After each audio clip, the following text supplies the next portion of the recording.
Assalamualaikum warahmatullahi wabarakatuh.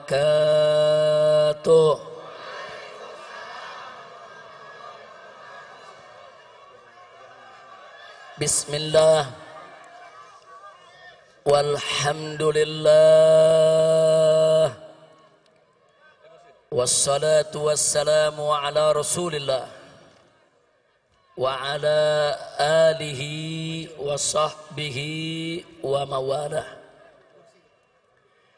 Ashhadu an la ilaha illallah wahdahu la syarika lah wa ashhadu anna sayyidana Muhammadan abduhu wa rasuluh la nabiyya ba'dah. Siyadatul habaib asy-syurafa wa sa'adatul ulama'il fudala wa jami'il hadirin al-hibba'il a'izza rahimakumullah.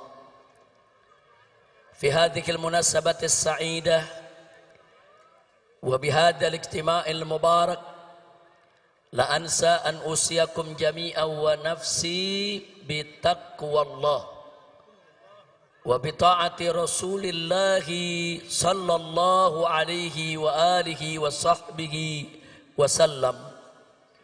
Fanas'al Allah subhanahu wa ta'ala an yahdiyana ila siratihil mustaqim wa yaj'alana minal muttaqin wa yudkhilana jannatahu jannatan na'im bihaqqi sayyidil mursalin walhamdulillahi rabbil alamin. Taqabbalallahu minna wa minkum fataqabbal ya karim. Kepada para habaib, para alim ulama, para kiai, kepada segenap kaum muslimin dan muslimat rahimakumullah, saya menyampaikan berjuta terima kasih dan penghargaan yang tinggi kepada semuanya atas kehadirannya pada acara peringatan Maulid Nabi besar Muhammad sallallahu alaihi wasallam. Semoga tidaklah Anda pulang dari tempat ini nanti kecuali dosa kita semua diampuni oleh Allah subhanahu wa ta'ala, kesalahan kita dimaafkan, kemudian urusan kita semua dimudahkan, dan kita semua dijadikan sebagai orang-orang yang salihin. Amin ya rabbal alamin. Ahibba'il kiram, Nabi yang kita peringati maulidnya pada malam hari ini adalah seorang manusia yang memiliki akhlak yang sangat agung. Keagungan akhlak beliau dipersaksikan langsung oleh Allah subhanahu wa ta'ala melalui firman-Nya. Wallahu subhanahu wa ta'ala qala fi akhlaqi nabiyhi sayyidina Muhammadin sallallahu alaihi wasallam wa innaka la'ala khuluqin azim. Sesungguhnya engkau wahai Rasul, sesungguhnya engkau wahai Nabi, la'ala, betul-betul sungguh-sungguh berada di atas khuluqin azim, akhlak yang agung. Artinya Nabi alaihi salatu wassalam memiliki akhlak yang sempurna, akhlak yang sangat mulia, akhlak yang teramat agung. Itulah Nabi kita Sayyiduna Muhammad sallallahu alaihi wasallam. Untuk menggambarkan keagungan akhlak Nabi, saudara, kita tidak akan pernah mampu untuk memaparkannya secara tuntas. 1 jam ceramah tidak akan pernah cukup. 1 tahun pun kita jelaskan tidak akan pernah habis. Seumur hidup kita sekalipun tidak akan pernah ada kesudahannya untuk menggambarkan kesempurnaan keagungan akhlak Nabi Muhammad sallallahu alaihi wasallam. Kenapa? Saking sempurnanya, saking agungnya. Namun sungguh pun begitu, ada satu ungkapan yang teramat indah di dalam menggambarkan keagungan akhlak Nabi. Kalimat tersebut diucapkan oleh istri Nabi tercinta Sayyidatuna Aisyah radhiyallahu taala anha. Tatkala beliau ditanya oleh seorang tabi'in, "Ya ummal mukminin, wahai ibu orang yang beriman, kaifa kana khuluqun Nabi sallallahu alaihi wasallam?" Bagaimana sih sebetulnya akhlak Nabi? Ini pertanyaannya, saudara. Lalu apa dijawab oleh Sayyidatuna Aisyah As-Siddiqah binti Siddiq radhiyallahu taala anhuma? Beliau menjawab dengan kalimat yang singkat, padat, ringkas, jelas, menunjukkan kecerdasannya di dalam memilih kata, saudara. Di mana beliau katakan, "Kana khuluquhul Qur'an." Akhlak Nabi adalah Al-Quran. Itu aja jawaban Siti Aisyah. Siti Aisyah nggak bicara panjang lebar, saudara. Siti Aisyah nggak repot-repot mengungkapkan dengan aneka ragam untayan kalimat. Beliau cukup mengatakan pada saat ditanya, bagaimana sebetulnya akhlak Nabi? Beliau menjawab, akhlak Nabi adalah Al-Quran. Artinya, saudara, kalau kita ingin bicara akhlak Nabi, kemana Al-Quran menuntun, kesanalah Nabi kita berjalan, saudara. Bagaimana Al-Quran itu mengatur, itulah yang dilakukan oleh Nabi, saudara. Dan bagaimana Al-Quran itu menentukan jalan hidup, begitulah jalan hidup Nabi kita Sayyiduna Muhammad sallallahu alaihi wasallam. Al-Quranul Karim mewajibkan aneka ragam kewajiban. Demi Allah, tak satu pun kewajiban pernah ditinggalkan oleh Nabi alaihi salatu wassalam. Al-Quranul Karim mengharamkan aneka ragam di Muhammad sallallahu alaihi wasallam. Oleh karenanya, saudara, bicara tentang revolusi akhlak berarti bicara suatu revolusi yang mengikuti jalan hidup Nabi Muhammad sallallahu alaihi wasallam. Bicara tentang revolusi akhlak berarti bicara tentang satu revolusi yang berdiri tegak di atas Al-Quran dan sunnah Nabi kita Sayyiduna Muhammad sallallahu alaihi wa alihi wa sahbihi wasallam. Nah, kenapa pada kesempatan ini kita mengingatkan tentang revolusi akhlak, saudara? Sebab Nabi kita tidaklah diutus kecuali untuk menyempurnakan akhlak. Nabi yang bersabda dalam satu hadisnya, au kama qala Nabi sallallahu alaihi wasallam, "Innama bu'ithu li utammima makarimal akhlak." Innama dalam bahasa Arab adatun min adawatil hasr, yaitu suatu kata yang biasa digunakan untuk pembatasan, saudara. Innama kalau diterjemahkan dalam bahasa Indonesia, sesungguhnya hanya. Sesungguhnya hanya. Jadi kalau Nabi mengatakan innama bu'ithu, sesungguhnya aku ini diutus hanya. Hanya untuk apa? Liutammima makarimal akhlak, untuk menyempurnakan kemuliaan akhlak. Jadi, saudara, ajaran Nabi alaihi salatu wassalam berdiri atas dasar akhlak.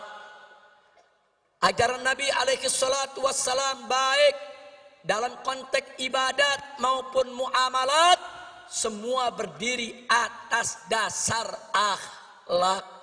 Karena itu kewajiban semua umat Islam dalam setiap aspek kehidupannya senantiasa berdiri atas dasar akhlak, saudara. Makanya aneh sekali, hari ini saya mendengar pernyataan dari seorang pejabat tinggi, saudara. Hari ini, saudara, saya mendengar pernyataan dari seorang pejabat tinggi yang mengatakan, saudara, agama tidak mengatur negara. Inna lillahi wa inna ilaihi raji'un. Saudara, orang yang berprinsip agama tidak mengatur negara, saudara, ini datang dari pemikiran liberal atau datang dari pemikiran ateis. Pemikiran liberal adalah mereka-mereka yang ingin membebaskan diri mereka dari ikatan agama. Sedangkan pemikiran ateis, saudara, mereka-mereka yang ingin mengatur kehidupannya tanpa ada ikatan kepercayaan kepada Tuhan, saudara. Dan ini sangat berbahaya di negara kesatuan Republik Indonesia yang berdasarkan ketuhanan yang Maha Esa, sebagaimana tertera dalam konstitusi negara, Undang-Undang Dasar 1945 pasal 29 ayat 1, bahwa negara Republik Indonesia berdasarkan ketuhanan yang Maha Esa. Jadi para founding father itu para pendiri bangsa, dari sejak awal kemerdekaan kita sudah menetapkan bahwa Indonesia berdasarkan tauhid. Indonesia berdasarkan tauhid, berdasarkan ketuhanan yang Maha Esa. Yang oleh karenanya setiap kebijakan dalam negara kesatuan Republik Indonesia tidak boleh lepas dari nilai-nilai luhur ketuhanan yang Maha Esa. Sehingga setiap kebijakan apa saja di dalam pengelolaan negara Republik Indonesia tetap harus mengacu kepada ajaran agama, sehingga semua kebijakan di dalam pengelolaan negara Republik Indonesia harus berdiri atas dasar akhlak, saudara. Takbir. Jadi kalau ada pejabat tinggi mengatakan agama tidak boleh mengatur negara, jadi negara mau diatur pakai apa? Mau jadi negara PKI, mau jadi negara ateis, mau jadi negara setan, mau jadi negara iblis. Maka itu saya tanya semua saudara, dasar negara kita apa? Ketuhanan. Ketuhanan yang Maha Esa itu, saudara, adalah dasar tauhid. Apa kalimat tauhid kita? Semuanya la ilaha illallah. Lagi. Sekali lagi. Takbir.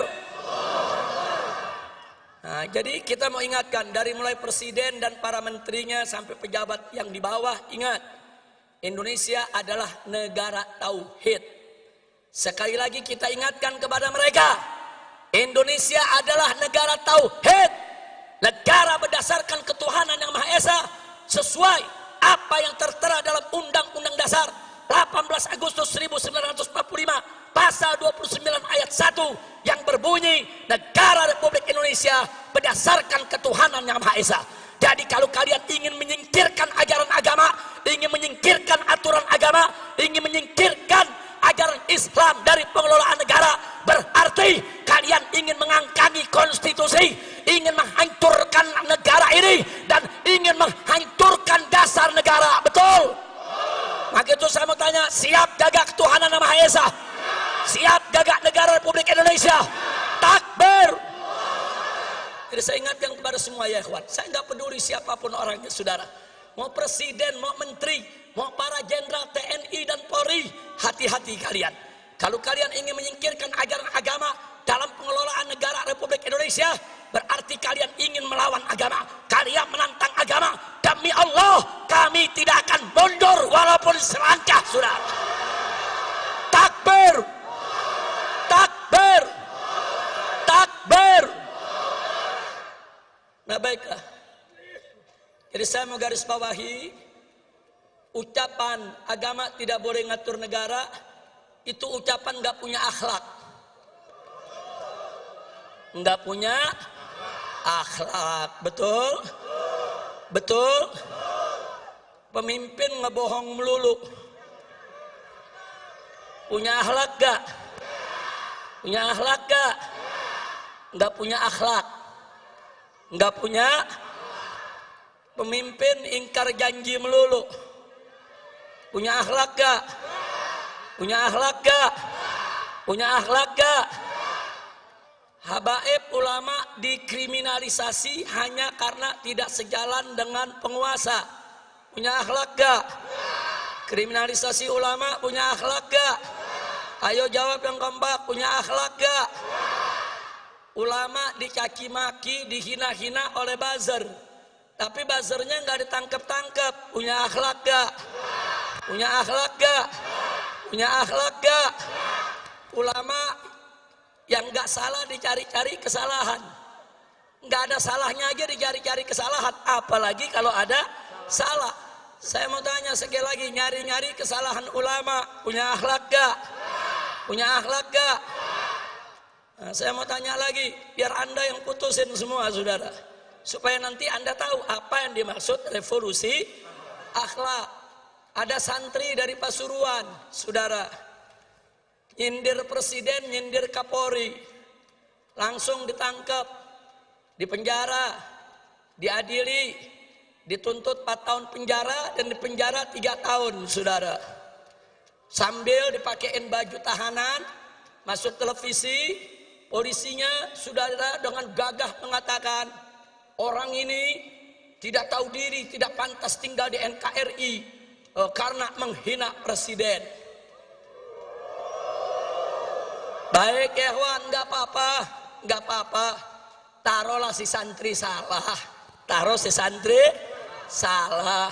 Santrinya di penjara 3 tahun, nggak apa-apa. Cobaan buat dia saudara. Insya Allah Allah naikkan derajatnya. Amin ya Rabbal Alamin. Tapi saudara, yang uniknya saudara, ada anak cukong Cina. Anak cukong Cina pegang foto presiden dicaci maki, dipukul-pukul itu foto, diludahin. Itu yang difoto dikatakan kacung dia. Bahkan dia bego-begoin dan diancam, gua mau bunuh, gua mau tembak. Nggak ditangkap.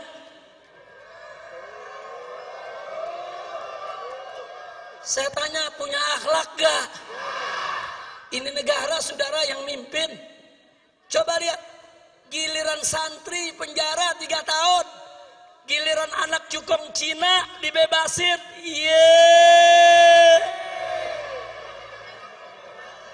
Saya jadi ingat Amiye lagi nih. Saya tanya, kacau gak? Kacau gak?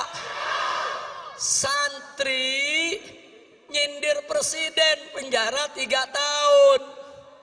Anak cukong Cina hina presiden, ngancem bunuh presiden, dibebasin.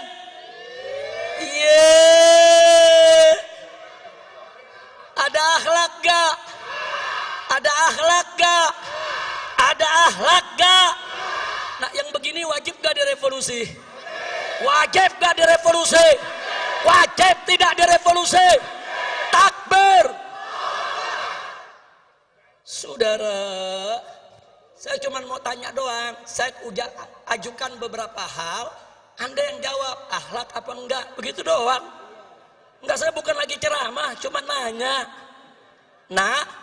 Nanya, yang jawab umat, betul. Jadi kalau mau ditangkap, tangkap yang jawab. Saya cuma nanya. Nanya. Lanjut. Mau ditanya lagi? Ada prajurit TNI. Takbir. Waktu saya pulang, buat rekaman menyambut saya datang. Betul? Bagus gak? Ditangkep. Diborgol. Di penjara.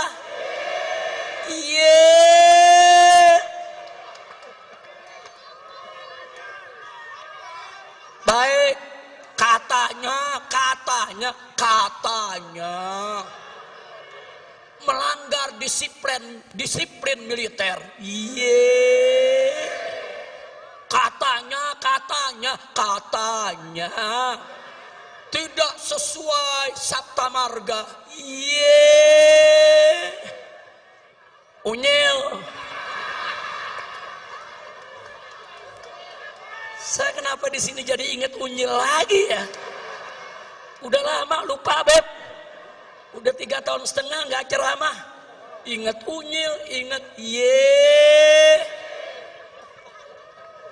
Lanjut. Perhatikan baik-baik. Seorang prajurit TNI menyambut kepulangan seorang Habib di Borgol, ditangkap di penjara. Yang menarik, cukong Cina lagi. Cukong Cina, saudara, digotong-gotong, dibopong-bopong sama prajurit-prajurit Brimob. Digotong-gotong. Ini Cina pakai nama Datuk Tahir. Jadi orang kalau dengar namanya kan nggak tahu dia Cina. Datuk Tahir dari Mayapada, saudara. Ini cukong Cina digotong-gotong, dibombong-bombong rame-rame oleh para prajurit Brimob. Nggak ada masalah, saudara. Lalu kenapa ada prajurit TNI sekedar mengucapkan selamat datang kok harus ditahan? Kurang ajar. Betul? Betul? Maka itu saya mau tanya, itu yang begitu-begitu ada akhlak gak? Ada akhlak gak? Prajurit TNI cinta sama Habib, bagus gak? Ditahan. Saya tanya, ada akhlak gak? Ada akhlak gak? Cukong Cina digotong-gotong sama prajurit Brimob, berakhlak tidak? Berakhlak tidak? Giliran cukong dibopong-bopong, saudara, dianggap nggak melanggar disiplin. Tapi giliran ada prajurit TNI cinta sama ulama, langsung main pegang, main tahan, main borgol. Kurang ajar, tidak punya akhlak. Betul? Betul? Betul? Lanjut. Ada lonte hina Habib.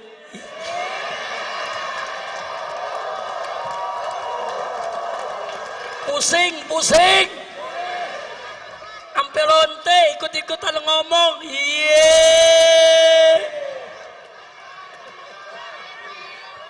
Saudara, lanjut jangan.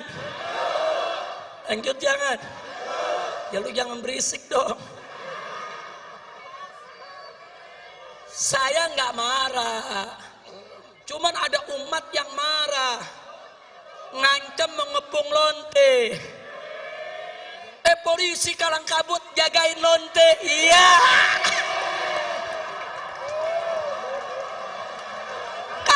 Kacau. Lonte hina Habib dijaga polisi.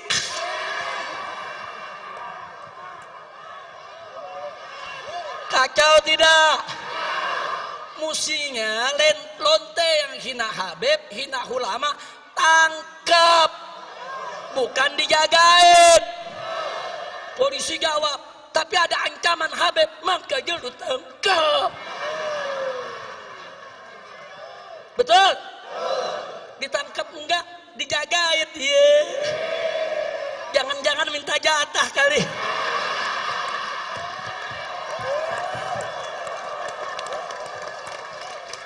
Kacau.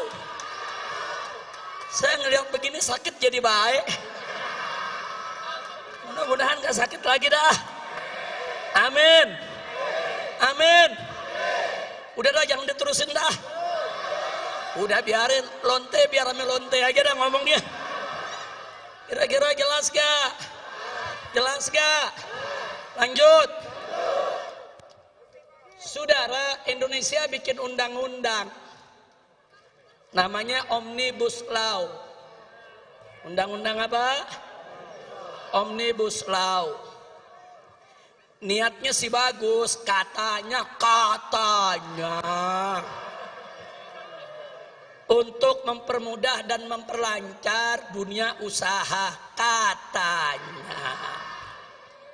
Untuk meringkaskan lebih dari 70 undang-undang dalam satu undang-undang saja, katanya. Lalu bagaimana sikap kita? Ya kalau untuk kebaikan sih ya nggak ada masalah. Cuman yang jadi masalah, saudara, ini undang-undang prosesnya lucu. Dari 800 halaman jadi 900-an. Dari 900 naik jadi 1000-an. Dari 1000 turun lagi jadi 812. Dari 812 naik lagi jadi 1000 sekian. Ini lagi bikin undang-undang, apalagi bikin kwitansi warung kopi. Betul. Betul. Yang namanya bikin undang-undang, saudara, ini saya mau kasih tahu nih, masyarakat mesti paham nih semua nih. Yang namanya undang-undang sebelum dibuat, sebelum disidangkan, saudara, DPR itu harus mengundang tokoh masyarakat dari semua elemen, saudara. Undang ulamanya. Loh, kenapa ulama mesti diundang? Karena dalam undang-undang Omnibus Law ada hal-hal yang menyangkut agama. Undang juga, saudara, ormas-ormasnya, saudara. Undang juga pengusahanya, undang juga buruhnya, undang juga mahasiswanya. Ajak dulu dialog. Gak boleh main langsung bikin undang-undang, saudara. Karena DPR itu wakil rakyat, bukan wakil partai. Betul? Betul? Ada nenek-nenek ngomongnya salah melulu. Saudara, sampai presiden aja dibilang petugas partai. Orang kalau sudah jadi presiden, saudara, itu kepala negara, buat semua rakyat Indonesia, bukan petugas. Kalau mau jadi petugas partai, lu berhenti jadi presiden. Ngerti? Lanjut lagi. Jadi kalau semua tokoh sudah dipanggil, baru mereka rumuskan, mereka tampung masukan-masukan. Itu yang pertama. Yang kedua, itu dibahas dulu di Badan Legislasi DPR, saudara. Enggak langsung dibawa ke paripurna. Fraksi-fraksi ikut membahas, utusan-utusan partai ikut membahas. Puncaknya nanti di paripurna. Nah, di paripurna ini menarik. Seluruh anggota dewan yang berjumlah ratusan orang, 500 orang lebih, saudara, itu harus baca kalimat per kalimat, kata per kata, huruf per huruf, dan disahkannya pun per pasal dulu. Baca satu pasal satu, ayat satu dibacain. Bagaimana semua anggota setuju? Setuju. Pasal 1 setuju. Kemudian pasal 2 dan seterusnya. Makanya selama ini undang-undang gak pernah tebal. Paling-paling 10 halaman, 15 halaman. Supaya apa? Supaya gampang dibaca, gampang dikaji, gampang dikoreksi. Tahu-tahu sekarang dibikin 1000 halaman. Enggak apa-apa, tapi lu baca. Mau mulut bebusa lagi lu baca. Nah kalau lu nggak baca, main ketok palu disahkan, saudara. Ini kan namanya ngawur. Baca.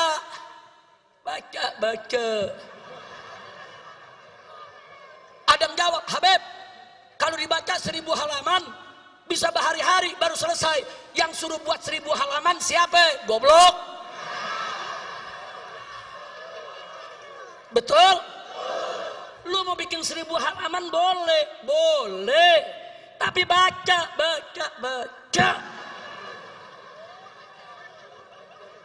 Mau tuh mata sampai belekan lagi lu baca. Betul? Loh kenapa? Ini undang-undang. Kalau sudah diketok palu, kita semua ini wajib untuk mematuhinya, saudara. Nggak boleh sembarangan. Ketua DPR ditanya, bagaimana ibu? Apa ibu sudah baca semua? Jawabnya, ya sudah baca secara acak. Iya. Ketua DPR-nya aja, saudara, kelasnya seperti ini. Tidak mau baca tuntas, itu undang-undang. Kalau kau tidak baca tuntas, tidak boleh kau ketuk palu untuk besarkannya. Betul? Takbir. Sekarang saya mau tanya, bikin undang-undang nggak pakai baca ketok palu, punya akhlak gak? Punya akhlak gak? Punya akhlak gak? Gak punya akhlak, saudara. Jadi sekarang ini kita sedang krisis akhlak. Dari mulai presiden, menteri, sampai pejabat ke bawah, krisis. Nah kalau ada yang jawab, tapi Habib, masyarakat juga banyak krisis akhlak. Jelas, masyarakat banyak krisis akhlak, manakala pemimpinnya tidak berakhlak. Kalau pemimpinnya berakhlak, ulamanya berakhlak, umaroknya berakhlak, masyarakat juga akan berakhlak. Sinfan minan nas, in soluha, soluhan nas, wa in fasada, fasadan nas. Ada dua golongan manusia. Kalau keduanya baik, masyarakat semua baik, ya ikhwan. Kalau keduanya jelek, masyarakat semua rusak, ya ikhwan. Nah, jadi jangan salahkan rakyat dulu, jangan salahkan masyarakat dulu. Saudara, jangan lihat para pemimpinnya. Kalau mereka tidak berakhlak, kalau mereka tidak menjaga akhlak, wajar, pantas. Kalau yang dibawa akhirnya banyak lagi yang tidak memandang akhlak. Betul? Betul? Nah gitu saya mau tanya, kalau sudah krisis akhlak begini, berarti revolusi akhlak penting tidak? Perlu tidak? Setuju? Siap revolusi akhlak? Siap revolusi akhlak? Takbir! Takbir! Sallu ala Nabi. Nah, sebelum saya akhiri, saudara, ada yang mengatakan begini, kenapa Habib Rizik dan kawan-kawan masih buka pintu dialog, masih buka pintu rekonsiliasi, masih buka pintu perdamaian? Kata mereka, revolusi itu tidak kenal kata damai, revolusi itu tidak kenal kata rekonsiliasi. Saya mau jawab, revolusi yang tidak kenal kata damai itu bukan revolusi akhlak namanya, saudara. Revolusi yang tidak kenal kata rekonsiliasi itu, saudara, namanya bukan revolusi akhlak. Revolusi yang tidak membuka pintu dialog itu juga namanya bukan revolusi akhlak. Nah, jadi saudara, kalau mereka mau bicara revolusi berdasarkan ajaran Nabi, ajaran Islam, Al-Quran dan As-Sunnah, nggak boleh kita menutup pintu dialog, menutup pintu perdamaian, menutup pintu rekonsiliasi. Kira-kira jelas tidak? Ada lagi mereka bilang, kalau Habib Rizik buka pintu dialog, buka pintu rekonsiliasi, buka pintu perdamaian, berarti Habib Rizik sudah mulai lembek. Yeay, unyil. Gue bukan kue apem lembek. Kira-kira jelas tidak? Bicaralah revolusi yang cerdas dan bicaralah revolusi berdasarkan ajaran Nah baik, saudara, jangankan revolusi, perang saja, saudara, Nabi tidak pernah melupakan akhlak, saudara. Lihat perang-perangnya Nabi kita alaihi salatu wassalam. Nabi alaihi salatu wassalam mengajarkan para sahabatnya, manakala dua pasukan sudah bertemu di medan tempur antara pasukan Islam dengan pasukan kafir, maka panglima pasukan Islam wajib terlebih dahulu menawarkan Islam kepada para musuh, saudara. Kalau mereka terima, cukup, nggak boleh lanjut perang, saudara. Jadi Nabi di setiap medan tempur menawarkan dulu, kenapa kita mesti perang? Kenapa kita tidak sama-sama beriman kepada Allah? Kenapa kita tidak menjaga perdamaian? Kenapa kita tidak stop pertumpahan darah? Ini ajaran Nabi, saudara. Di medan perang saja, dua pasukan sudah bertemu, berhadapan, menghunus pedang. Nabi tetap membuka pintu dialog. Nabi tetap membuka pintu perdamaian. Nabi tetap, saudara, memberi kesempatan kepada lawan untuk berubah pikiran agar tidak terjadi pertumpahan darah. Saya tanya, akhlak Nabi mulia tidak? Bagus tidak? Takbir. Saya mau katakan kepada mereka yang mengatakan revolusi tidak kenal damai dan tidak kenal rekonsiliasi, revolusi Anda tidak punya akhlak. Sedangkan revolusi kami, revolusi akhlak, saudara. Nah, tapi jangan lupa, di medan perang, kalau Nabi sudah dialog, Nabi menawarkan perdamaian, tapi musuh nggak mau damai. Musuh tetap berkeras untuk perang. Maka Nabi dan para sahabat sejengkal pun tidak akan pernah mundur, saudara. Takbir, takbir. Begitu juga revolusi akhlak kita. Tawarkan perdamaian, tawarkan dialog, tawarkan menyelesaikan persoalan bangsa tanpa pertumpahan darah. Betul? Setuju?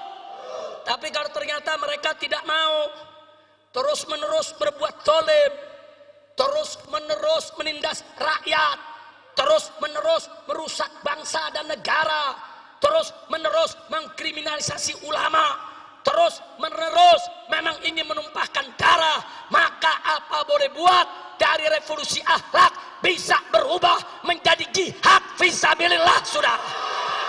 Takbir, takbir, takbir. Siap jihad, siap jihad, takbir. Jadi kalau kami menawarkan dialog, berarti kami tidak mau perang. Kalau kami menawarkan rekonsiliasi, berarti kami nggak mau pertumpahan darah, betul? Kalau kami menawarkan perdamaian, berarti kami tidak mau kerusakan. Tapi ingat, tidak ada kata damai dengan kezoliman. Berarti kalau orang zolim mau damai, lu stop kezolimannya, betul? Kalau nggak di stop kezolimannya, ada damai tidak? Ada damai tidak? Haram kita berdamai dengan kezaliman, saudara. Kira-kira jelas tidak? Paham semua? Maka itu saya mau tanya, malam ini ngerti tidak revolusi akhlak? Ngerti tidak revolusi akhlak? Jadi kalau revolusi akhlak menawarkan lebih dulu dialog, bagus tidak? Menawarkan lebih dulu perdamaian, bagus tidak? Menawarkan lebih dulu rekonsiliasi, bagus tidak? Bagus tidak? Tapi tidak ada kata damai dengan kezaliman, betul? Siapa zalim ingin berdamai, stop dulu kezalimannya, betul?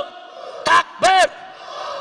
Tapi kalau sudah ditawarkan kedamaian, ditawarkan dialog, ditawarkan rekonsiliasi, mereka ternyata congkak, angkuh, sombong, merasa paling besar, merasa paling kuat. Demi Allah, habaib ulama dan umat Islam tidak akan pernah mundur jihad untuk melawan kezaliman, saudara.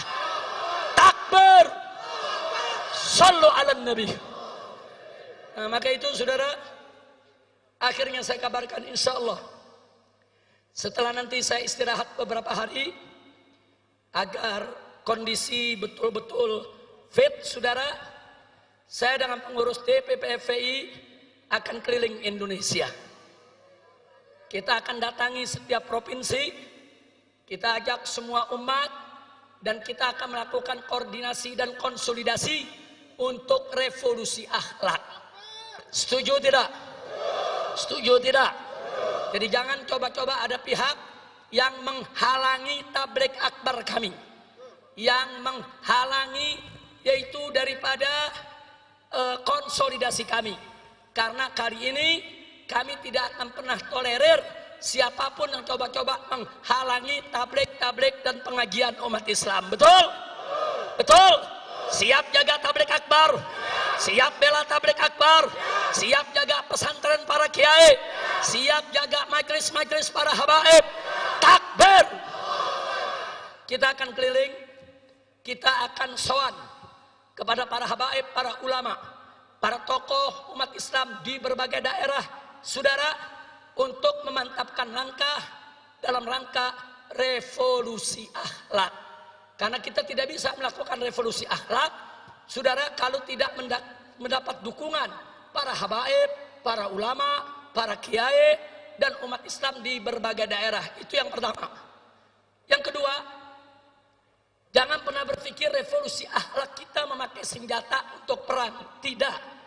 Saya katakan sekali lagi, tidak. Kecuali kalau musuh pakai senjata nembakin kita. Kecuali kalau musuh pakai senjata bunuh kita. Kita angkat senjata, kita perang, saudara. Setuju tidak? Takbir.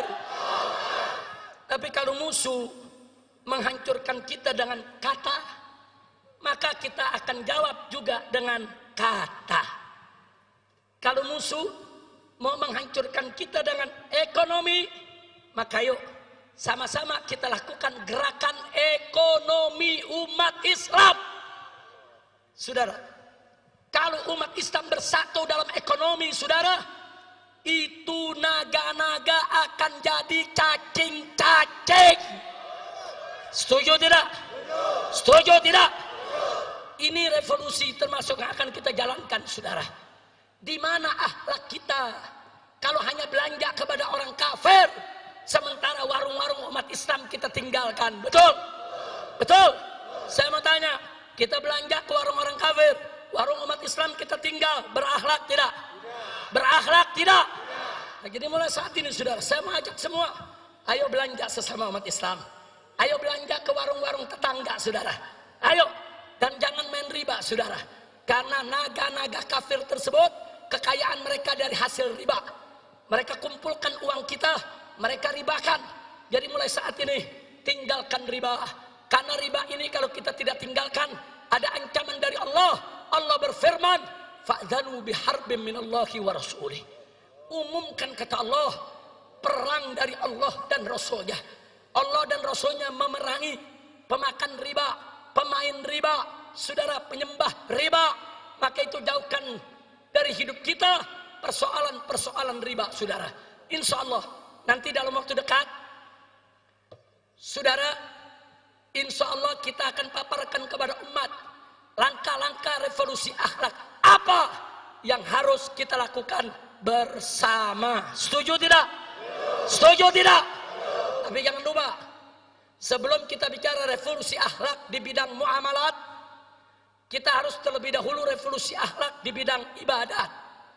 Artinya, yang kemarin sholatnya sudah bagus, maka mulai saat ini dan seterusnya, sholatnya harus lebih diperbagus lagi, saudara. Begitu juga yang kemarin, saudara, sholatnya belum bagus, maka mulai hari ini, saat ini, sholatnya sudah harus bagus, saudara. Jadi tinggalkan segala maksiat, tegakkan semua taat. Itu salah satu syarat mutlak revolusi akhlak, saudara. Tidak ada revolusi akhlak kalau kita tidak sholat. Tidak ada revolusi akhlak kalau kita masih tetap maksiat. Enggak ada revolusi akhlak, saudara, kalau kita tidak mau taat kepada Allah. Betul? Mulai dari diri kita, mulai dari ibadat. Jangan tinggalkan sholat, jangan tinggalkan puasa Ramadan, jangan tinggalkan zakat, saudara. Jauhkan segala kemungkaran dan kemaksiatan. Jauhkan perzinahannya, minuman kerasnya, judinya, saudara, tinggalkan semua. Dan yang tidak kalah pentingnya, jangan bohong. Jangan kita jadikan ciri revolusi akhlak kita, tiada dusta di antara kita.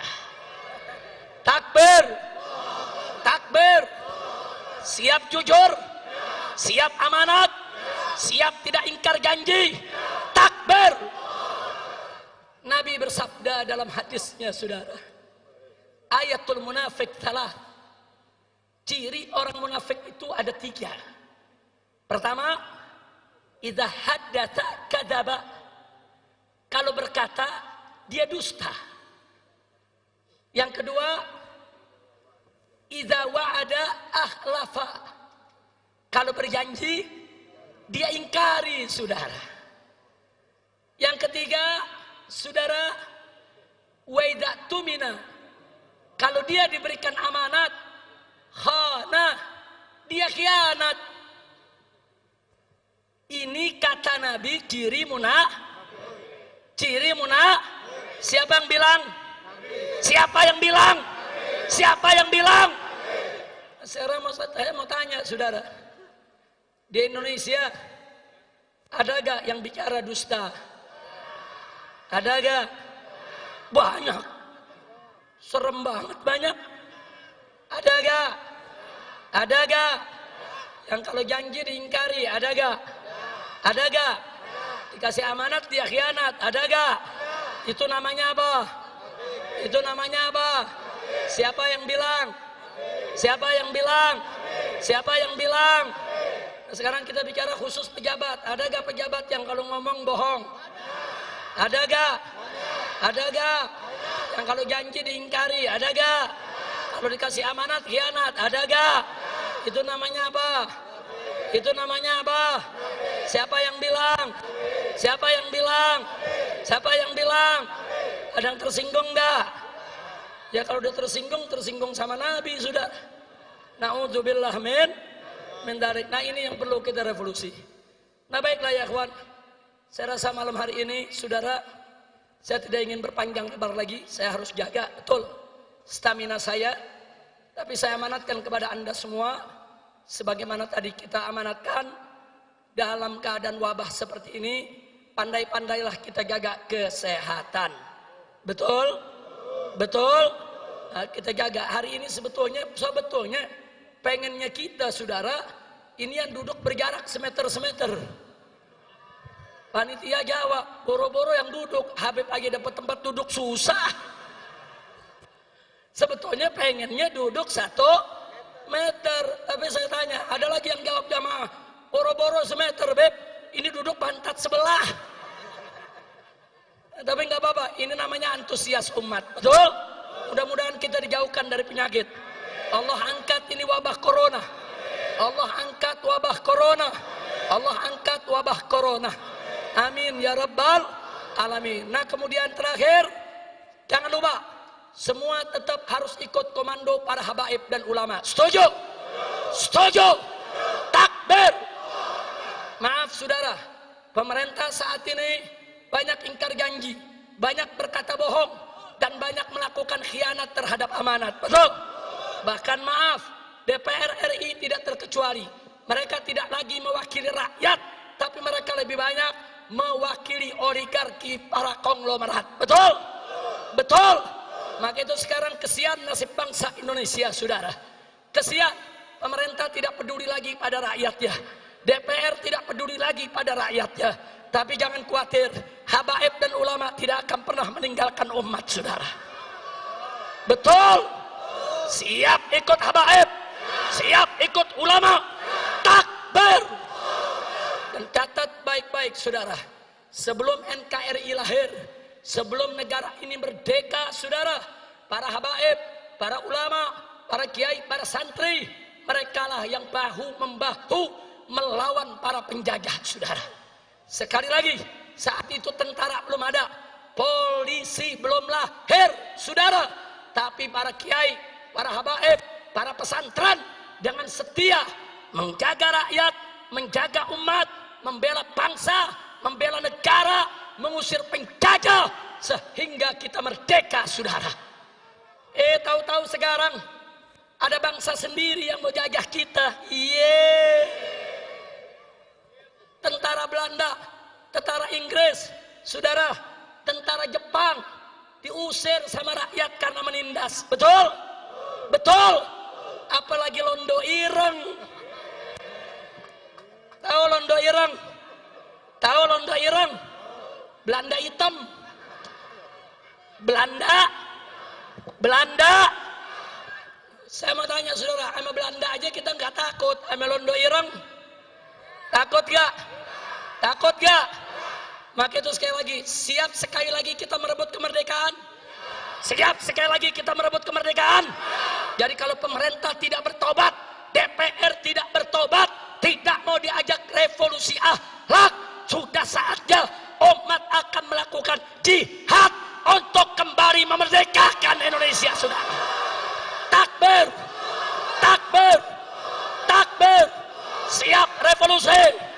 Siap revolusi akhlak.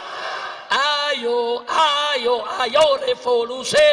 Ayo revolusi sekarang juga. Semua. Ayo, ayo, ayo revolusi. Ayo revolusi sekarang juga. Lagi. Ayo. Ayo revolusi sekarang juga. Dipercepat. Ayo, ayo, ayo revolusi. Ayo revolusi sekarang juga. Ayo revolusi sekarang juga. Lagi. Ayo, ayo, ayo revolusi sekarang juga. Paling cepat. Ayo, ayo, ayo revolusi sekarang juga. Ayo, ayo, ayo revolusi. Takbir. Takbir. Allahu Akbar. Takbir. Sallu ala Nabi. Siap merdeka? Merdeka! Merdeka! Merdeka! Merdeka dari penjajahan oligarki, betul? Takbir! Merdeka dari penjajahan cukong naga, betul? Betul? Betul? Takbir! Merdeka dari londo ireng, betul? Takbir! Sallu ala Nabi. Cukup sampai di sini. Hus, lu lanjut. Ntar gue pingsan di sini. Cebong mana nyanyi. Habib nggak boleh pingsan di mimbar, betul? Kalau pingsan di mimbar, cebong bahagia. Besok bazar rame. Habib Rizik dapat laknat pingsan di mimbar. Iya. Depan cebong nggak boleh kelihatan lemah, betul? Betul? Ya udah sekarang saya tanya semua, siap jujur? Siap amanat? Betul? Siap sholat? Siap puasa? Siap zakat? Siap tinggal maksiat? Betul? Betul? Anak muda, angkat tangan anak muda. Siap nggak pacaran? Siap kawin? Betul. Kawin boleh, pacaran jangan. Betul? Betul? Anak muda, angkat tangan anak muda.